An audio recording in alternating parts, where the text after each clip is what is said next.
and we should be ready to go any second. So what we're going to, generally the way that it works is I'm going to introduce you. You're going to say hi.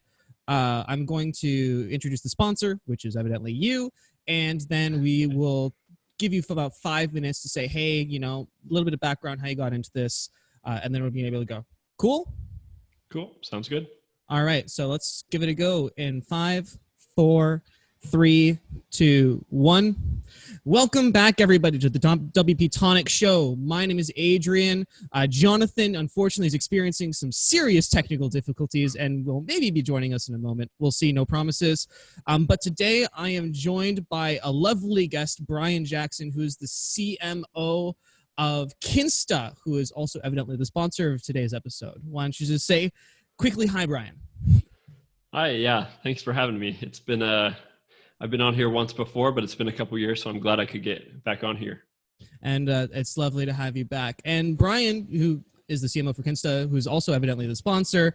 Kinsta is honestly one of the best hosting companies currently available for WordPress. You know, you guys focus really down on what good WordPress hosting is and what makes WordPress super efficient, super fast, and extremely scalable, especially as businesses scale up their business, grow their orders. You know, they got WooCommerce on there, they got their LMS on there, and on lower level hosting, especially, which is prevalent, you know, you can get really cheap hosting. It's almost like a commodity. You can get it for like $3 a month. You can get it like $5 a month. But at that level, it's really just not that effective, especially as a larger company.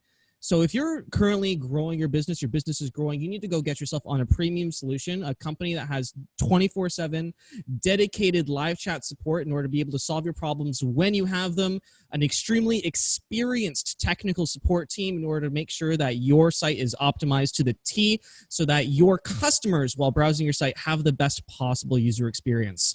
So right now, if you're currently experiencing problems with your current WordPress host, or if you just want to migrate to something that's just a little bit more refined, a little bit more premium, and with a support team that just cares that much more about the success of your business, then I highly recommend you go check out Kinsta, and that's at kinsta.com.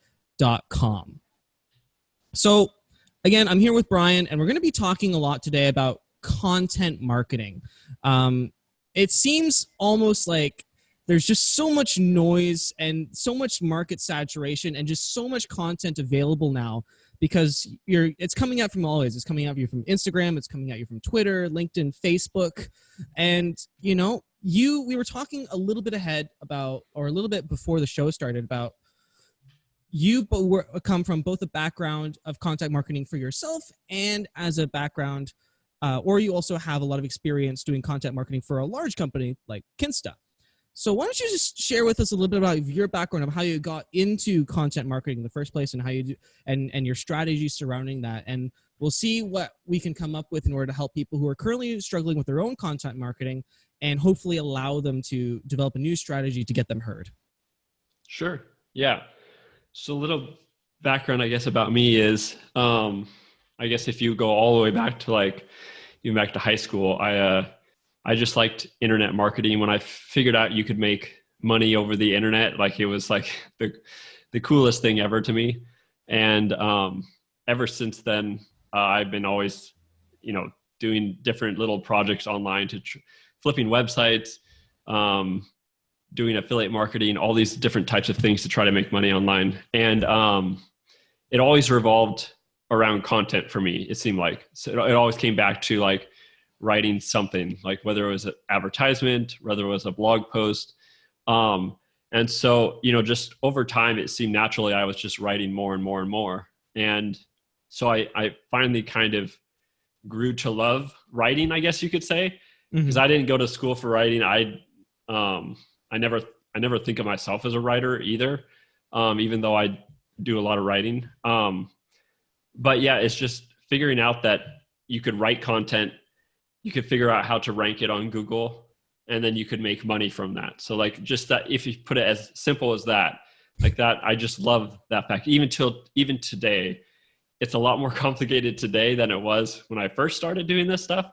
But it's still that simple. Like you write content, you rank it, and you generate money. So the tricky part is nowadays, like you were saying, it's a lot more saturated.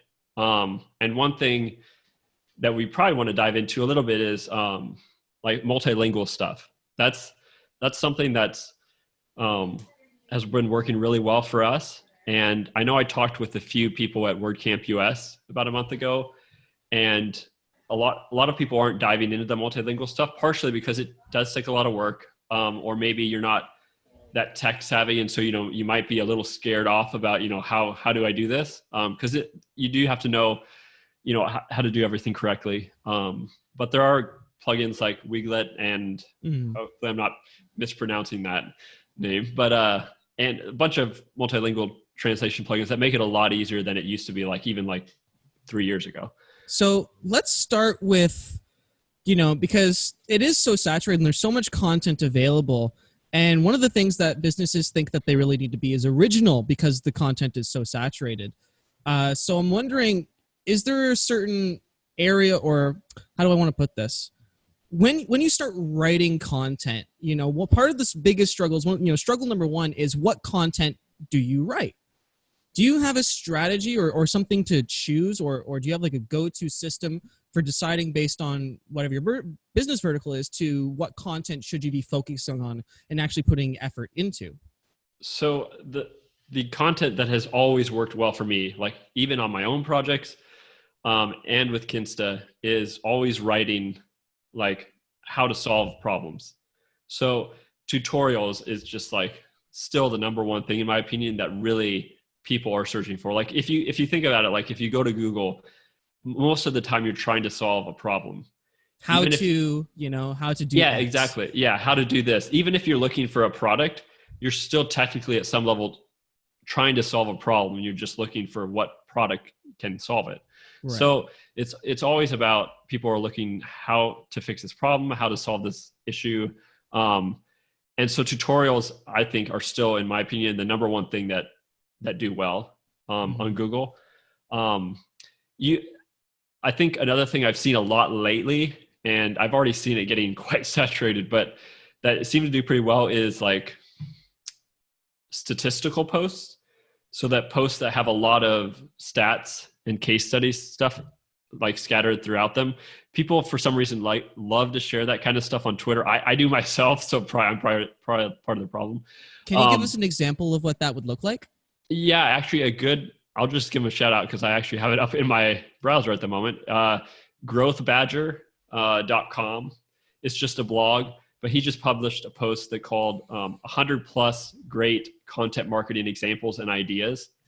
And I actually threw that in our Kinsta newsletter this week because it had a lot of just great stuff that I've done in the past, all just in one great summary. It wasn't just another list post or anything. It actually has a lot of great things if you're diving into content marketing. And so posts like that share just, a lot of like applicable tips, I think do quite well, especially on social too, because people just like to share that stuff. So I guess, so if you're not sure, always come back to, all right, how do I help someone solve this problem? Just from like a technical standpoint, what should the title of that article be? Should it be like how to do X? Is that the title? Yeah, like how to do X is fine. I would say probably half of our posts at Kinsta are like how to, and then, how to like optimize your database, or how to speed up your WordPress site. Like they're all like over half of them are like that. So I think, whatever product or service you're offering, figure out, what does your product or service solve? And then like, how can you demonstrate that to clients? And it doesn't even need to be like the big overarching problem that your business solves. It can be like, if your business solves little tiny niche problems within kind of like an overall goal, you can break it down into several different articles instead of kind of just like one big one, right? Exactly. Yeah. So like we have articles on like how to install, like a free SSL certificate. Now, while we don't sell SSL certificates, we have free ones with Let's Encrypt, but it's not like, that's not our business model, but we're still going into really fine-grained tutorials that are just solving all types of different, issues from the top, I would say the top of the funnel down to the bottom. So yeah, even little nitpicky things with your service, that are causing headaches for customers, like find those and write about them. That's what we found that works really well. And I've always taken that approach probably for 11 years, like always how to solve a problem and just writing about it. Beautiful. And it looks like, Jonathan, you made it.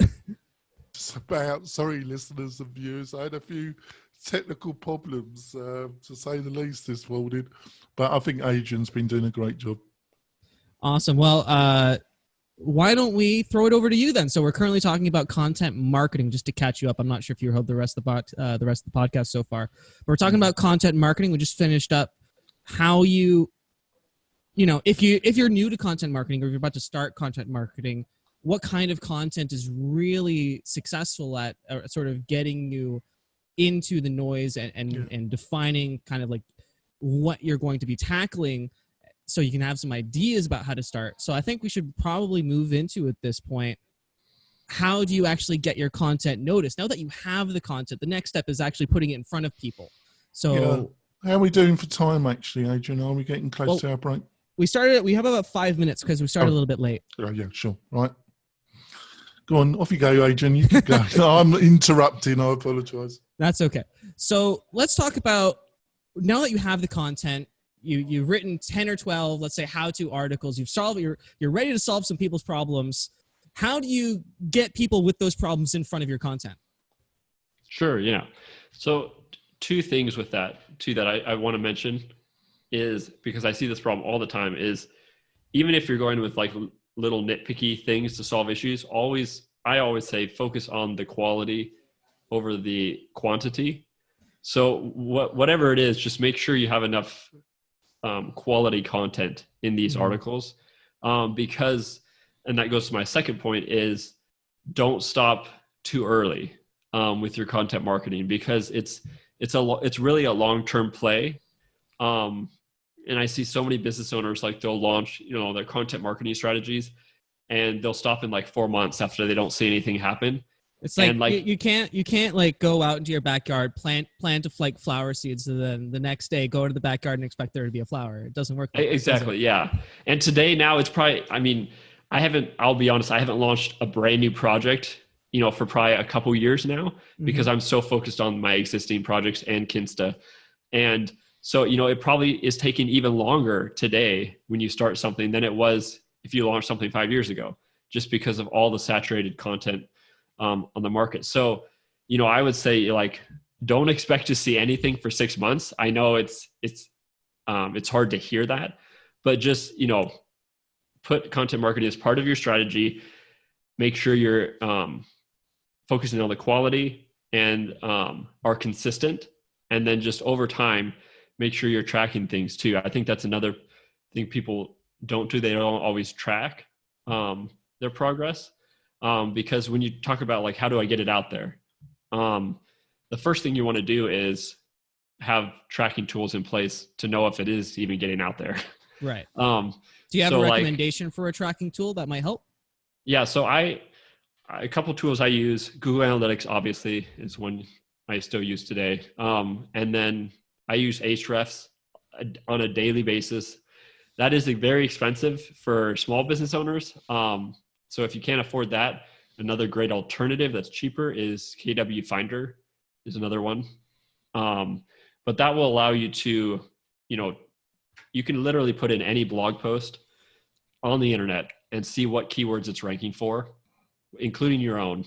Right. And the great thing about that is you can see, like, maybe you have a competitor that has a post that you like already that is a similar topic that you want to write about. Throw their post into a tool like this, see what keywords they're ranking for. If they're doing really well, that's a good indicator that you could probably also do as well. But you might need to improve on what they're doing. So like, if they have a great post that's, like 2,000 words long, make something that's like 3,000 words long that has better tips in it, or, something like that. Right. So little things like that. Sure. I'm going to cut you off because we do need to go for the break, but we're going to come back right after the break, and we're going to be continuing the conversation about how you actually go about, now that you have content, getting it in front of the people that it's going to matter to, that it's going to help. So Stick around and we'll be back in just a few moments. You're doing great. I think you should restart when the break's finished. But remember, we need to do an advert for Lifter LMS. Can you do it? Sure. Right. All right. So, and welcome back. We're here with Brian, the CMO of Kinsta, hosting a wealth of knowledge and an expert in content marketing, sharing his knowledge with us so that anybody who's looking to get into content marketing can be able to start and actually make it a successful source of leads or successful source of revenue for their business. But before we jump back into the conversation with Brian, I want to talk a little bit about our sponsor, Lifter LMS. I personally have a great relationship with Chris Badgett, who's the CEO over at Lifter LMS. And just without even talking about the software, I just want to talk about Chris for a moment, because my business would personally not be around at the stage that it is without just so much of the help and the time that he has lent and the expertise that he has lent to me that I was able to then go and implement in my business. So with that kind of like personal testimonial for me, I want to go into talking about the software, because not only has he been a resource for me, but he's building those same resources that he provided to me so I could build my business into the tools that he is providing to businesses around the WordPress community and around the world to grow their course and membership business. And he just put so much effort and so much of his own personal knowledge that he's accrued over like the 9 years he's been doing this into that plugin so that you can create the best content and really just get it out in front of the people that are going to benefit it from the most. So if you are currently thinking about launching into building a course, building a membership site, you have knowledge that you want to share with the world, go check out Lifter LMS. That's at lifterlms.com. You can even talk to Chris. He's got a 1-800 down there that he answers personally. So you can talk to him about what the best way is for you to continue and start that journey. So again, go to lifterlms.com. They got a Black Friday deal running if this gets out before Black Friday. And you can actually get in for like 25% off. So I think that's pretty cool. So again, go check out Lifter LMS. All right, now jumping back into the conversation with Brian about content marketing. So just before I cut you off to go into the break, we were talking about how to actually start getting your content in front of people. And we were talking about, you got like Ahrefs, you got some software to do the analytics and stuff.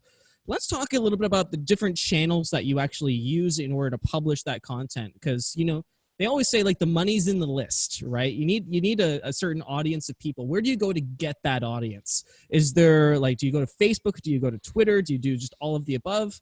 You know, what are the best ways to start if you're especially brand new? What are the best ways to start building that audience?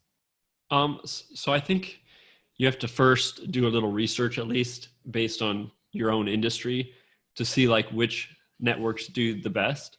So like just for the WordPress community, I feel Twitter is the best. And it's just because it happens to be that lots of people in the WordPress community just love Twitter and are using it. You know, like you go to a WordCamp and hashtags for the WordCamp are just like streaming down the page all day long. And if you go to like LinkedIn, I've noticed it's just not as present. Like, so I think you have to find where your customers and visitors, like what networks they're using, because that's the ones that you want to use.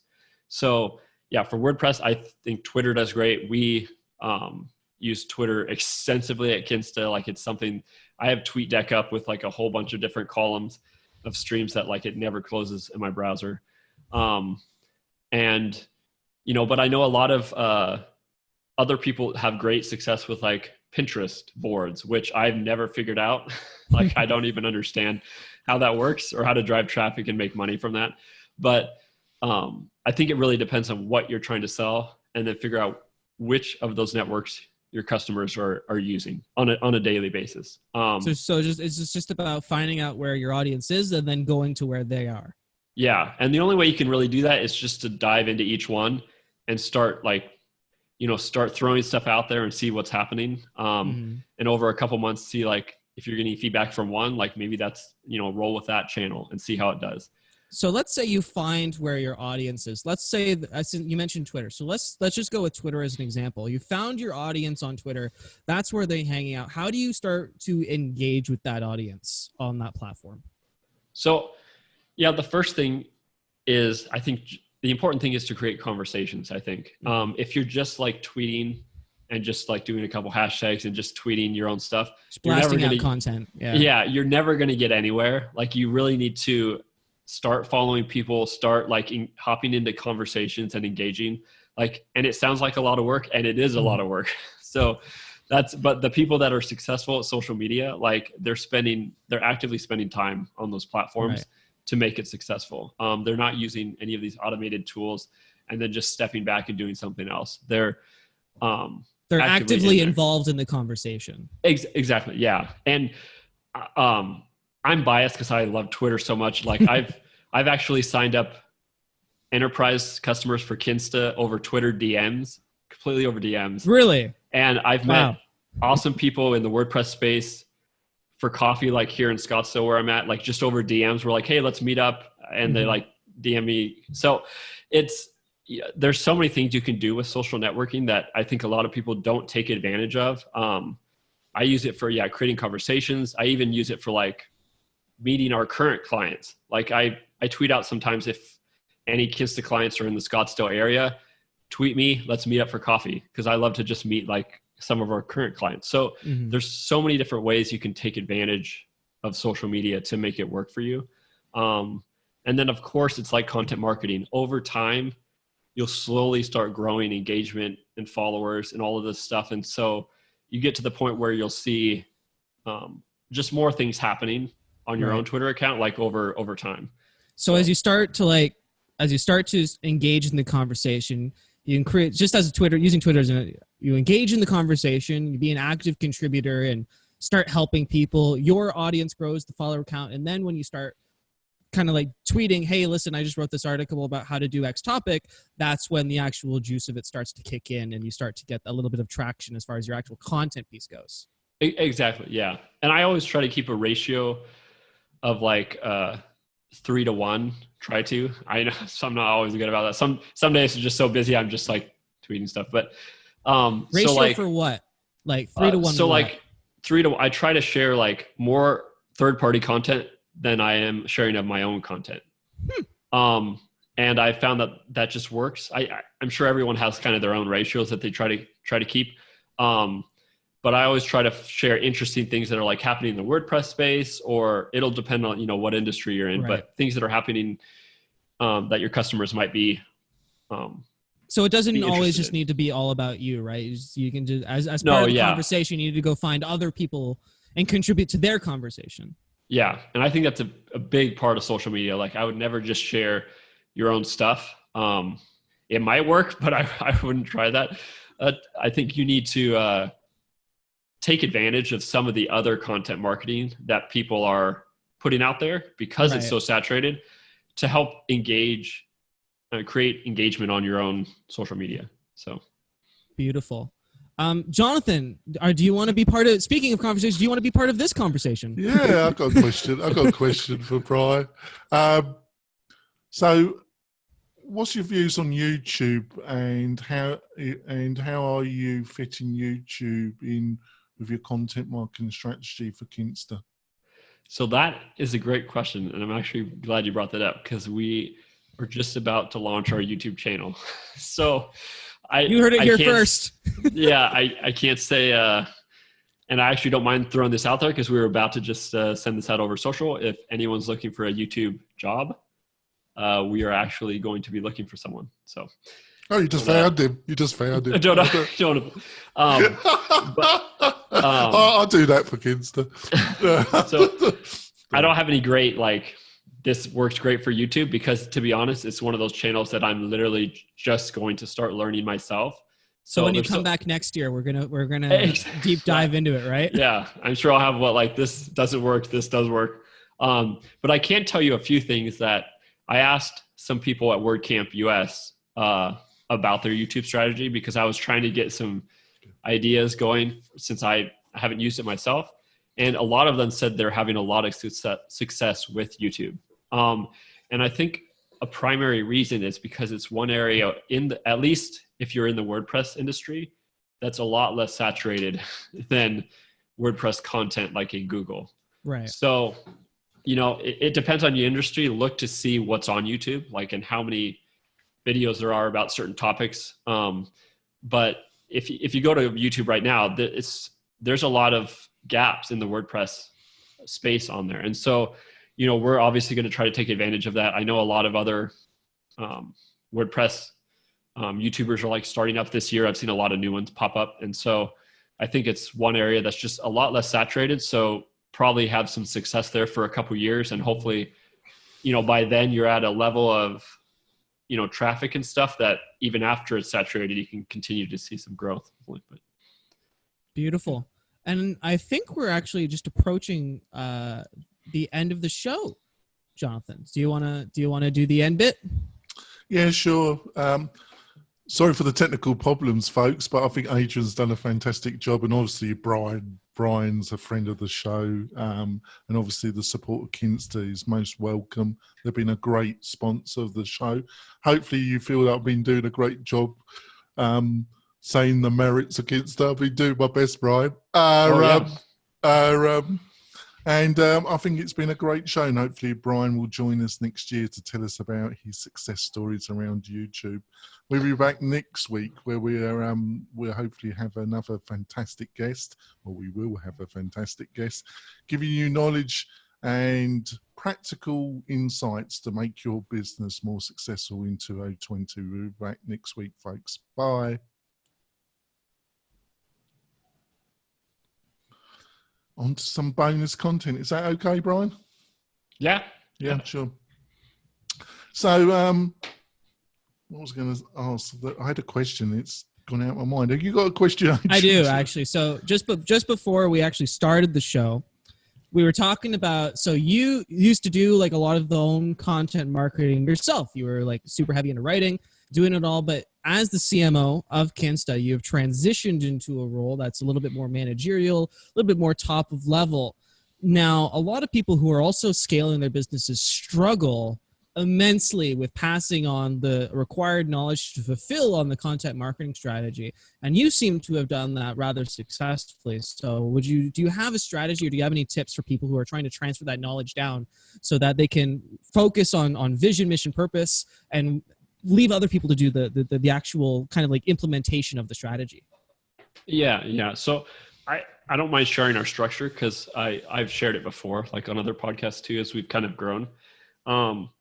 Basically for ideas, like for starting at the content itself, we have like a massive Trello board with like all these blog post ideas.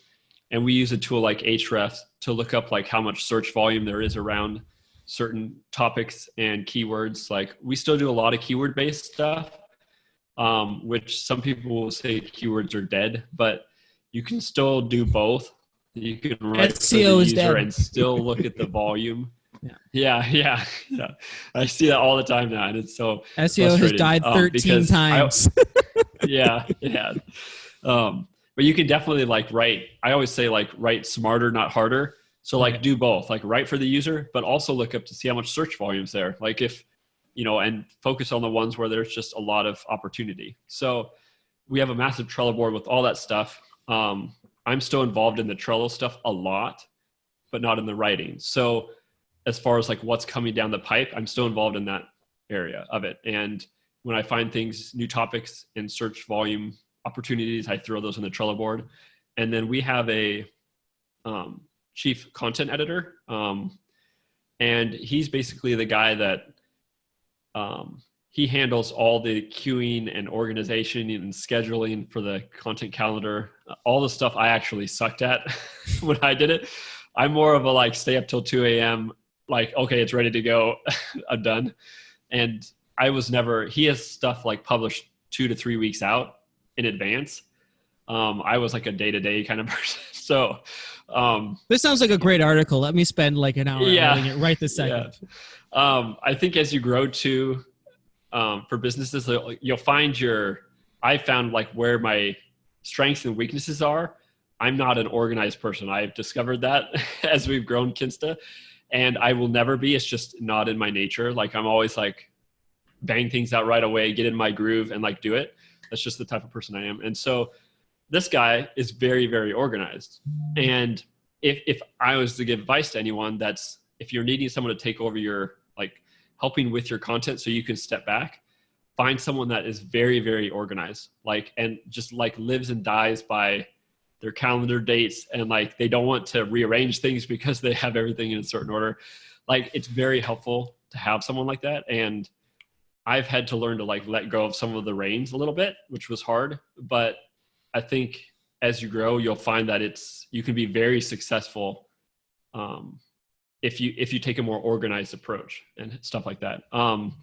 And then underneath that person, we do like outsource some of our writing. So once in a while, I'll write some of our really important blog posts. Like, we just released these new machines that are super fast at Kinsta. And so like, I actually wrote that one myself because I understand what's going on between like engineering and, all the technical sides of it. So, but some of the other stuff we're outsourcing to some great writers in the WordPress space. And, he works with those writers to publish stuff on our blog. And I still poke in now and then for questions, like, does he have a question here? Or just making sure the quality, stays up to what we were doing, like when I was doing it. And so surprisingly, it's worked better than I thought. So I think it's important just to have this structure in place. I think that's what's really, really important. And of course, finding good freelance writers, that's always a struggle, I know, for people. The only advice I can give there is you just have to give content to writers and drop the writers you don't like, keep the ones you do, keep going over and over. And eventually you'll have a pool of like a few good writers that you really like. That process took us a couple years, to be honest. So, if you're focusing on this full time, you could probably speed that up. But we're really picky too. So it depends on like the quality you want.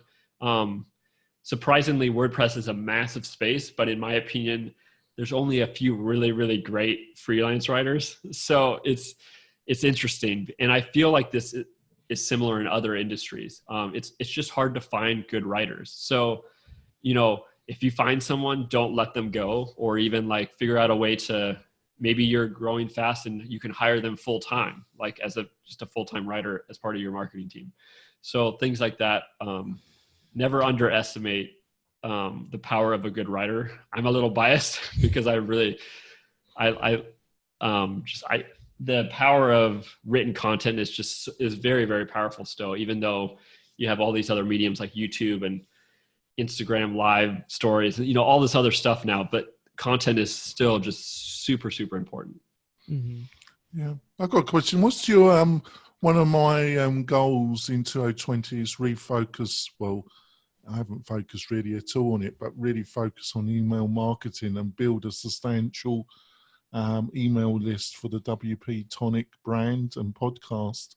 So what's your views around how is email marketing viewed at Kinsta, Brian? Yeah, it is an integral part of our strategy. We use MailChimp, if anyone's curious. And we've used that since day one. And a couple things we've been doing recently that we've had some success with is actually just changing up, like A/B testing. They don't even have to be crazy A/B tests, even just little changes of like where you put your like opt-in for the sign-up newsletter. Like maybe you have it on the sidebar, or maybe it's at the bottom of your post. Like, I think you'll find over time that some of those have a lot higher sign-up rates than others. So just testing little things like that. I think being consistent obviously is number one. We send out our newsletter every Thursday at 9 a.m. on the dot. So it's literally been the same day, same time for the past probably 3.5 years now. So it's just something I think if you do have consistent readers, I think they will get used to just seeing your email pop in their Gmail at a certain time every week. So I think that's important for the consistency. Another part is, I don't remember if we talked about this before we started the recording or if it was after, but for multilingual stuff. We briefly mentioned it at the very beginning. So like Kinsta is available, our site's available in 11 languages. So we've taken content marketing, I guess, to the next level because we work with all of these people translating stuff as well, besides just freelance writers. So that's a whole nother challenge. And in and of rabbit itself, hole. right? Yeah, rabbit hole to go down to. But we've actually just started doing more with email marketing with that. So now we actually have our email newsletter in Italian and in French and Spanish too. So if you're doing any multilingual stuff, don't forget about your newsletter. Like you can also take the same approach and basically replicate your newsletter, and all that stuff starts compounding on itself. So, you'll start, getting then signups or new customers from different demographics that are wanting to read your newsletter in Spanish or French. So it's, that's another part that we've been doing. I think, I can't tell you if we've had much success with it, because to be honest, I haven't really looked yet. We just launched some of these other multilingual newsletters, but I'm sure just like our other sites have, it slowly compounds on everything, and you'll start seeing success. It just by providing stuff in their language, that's just a great user experience from like just a consumer standpoint. It is, yeah. And one just quick tip for multilingual: don't do some research before you do it. We did it the wrong way at Kinsta. We just launched Spanish first, thinking, Spanish is the best language to do the second time, or for the second language. That was not the right approach for us, because we've seen much more success with the European countries like France and Germany. So if we had to go back, we probably would have done Spanish like 7th or 8th down the list, and we would have started with our French one and our German one.